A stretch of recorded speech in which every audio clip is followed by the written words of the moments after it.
Hello and welcome back to The Credible Entrepreneur. This is Module 4 on comparisons.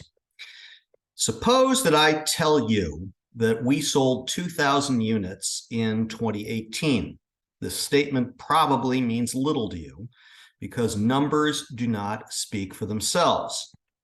Numbers emerge, meaning of numbers emerge when we enforce comparisons. So if I tell you that we had sold 1,600 units in the previous year, we have a 25% increase and the smiley face.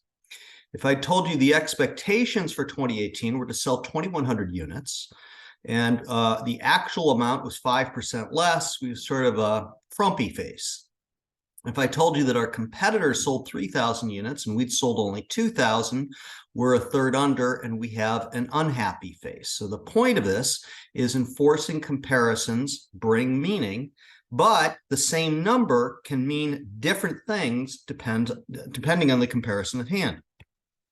So cut me some slack here. Let me show you a scene from one of my favorite movies. Woody Allen's Annie Hall in 1977 talks about a doomed relationship. And in this split screen environment, both Alvy Singer and Annie Hall are seeing their therapists at the same time. His therapist asks, "How often do you sleep together?" Her therapist off screen asks, "Do you have sex often?" He says, lamenting, "Hardly ever, maybe 3 times a week." She says, annoyed, "Constantly, I'd say 3 times a week."